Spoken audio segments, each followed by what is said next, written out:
The lion's killing has just taken on a whole new life because of social media as well. Joining us now is Brian Reese. He's the Mashable real-time news editor. All right, let's talk about social media, because here's a place, and we've talked about it again and again, people feel free to go above and beyond with their reactions because they're somewhat anonymous here, and they don't know this dentist. So calling for his head and skin to be mounted on a wall seems perfectly rational to people who otherwise would never say such things at a dinner party. Yeah, it's terrifying. I mean, you have people hiding behind these faces, these names with no real accounts, saying, I want to kill this guy, I want to shoot him. I guarantee you put the two of them in a room, let them talk it out, that person's not going to walk away and want to go fight that dentist. Okay, so how important is social media when you're talking about online shaming for something like this dentist going and killing Cecil the lion? I mean, look, public shaming has been going on for hundreds of years. It used to be a punishment, you know, here, even in America and back in in England. They put you in stocks and let people walk by and make fun of you.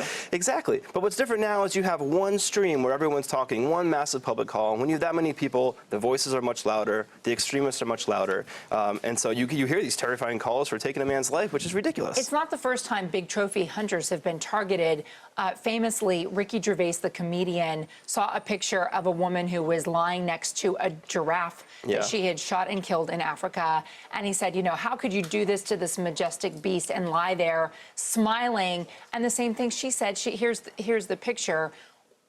She got inundated not only with criticism, but with death threats. Yeah, yeah. It's wild. I mean, people see one photo, they take it out of context. So often these photos are from years before. So someone went on a hunt, they forgot about it. Someone finds, like Ricky Gervais finds the photo, tweets it, and suddenly you have a storm that catches you by surprise. You get a text message from a friend that says, sorry, and then you got to figure out why your life is ruined. Coincidentally, New York Magazine had a profile of this particular hunter. She doesn't really talk to the media, and it sounds like it was kind of an accident that she got hold, that she answered the reporter's request in this case, but followed her to Africa, saw what it's like for her to be in the middle of a big game hunt, and she describes it as being somewhat spiritual. Wildlife conservationists say, look, the money is really important for the long-term future of these endangered species. It helps protect against poachers who otherwise come in and take beasts that are protected. Third, and finally, also on New York Magazine, there was a real description about why the big trophy hunters do it. You think anybody who's out there shaming them is interested in listening? Probably not. But what they see, though, in this case is a dentist, a profession that's already somewhat derided, no offense to dentists, who paid $55,000, which is a lot of money. Not all of us have that kind of money to go hunt a lion, which has a name. You know, people see a lion with a name, they think of their pets, they think of their friends. Just last week, 5 elephants were killed in Kenya, and nobody cares because they weren't identified. So when you put a face to a name, and that face is a lion, and we have that agreement where we protect that lion, I think that's kind of what triggered the outrage. By the way, I said that people were going above board because they are anonymous, but Sharon Osbourne said Walter Palmer, the dentist, is Satan. I don't know how anyone could go to this man for dental services after this. He's a killer. Actor Jerry O'Connell used to hate my dentist for yelling at me about my night guard, but at least she didn't kill Cecil the lion.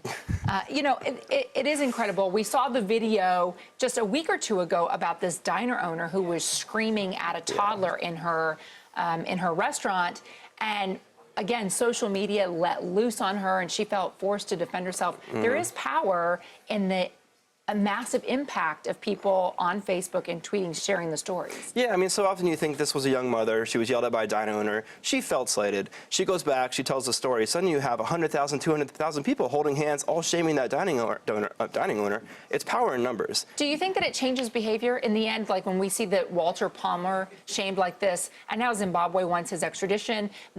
In this country, the government is tweeting out it's looking for the dentist. Will it change behavior? You know, ultimately, it could change behavior in a couple ways. For starters, government always answers to the people. If you have millions screaming, do something, the government's going to listen, whether it's Zimbabwe or the United States. By the way, Brian, I just got to say, you're wearing a Grumpy Cat T-shirt. That is the most...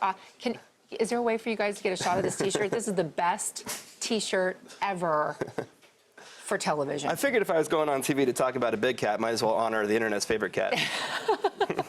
Brian, great to have you here. Thank you. Thanks for having me.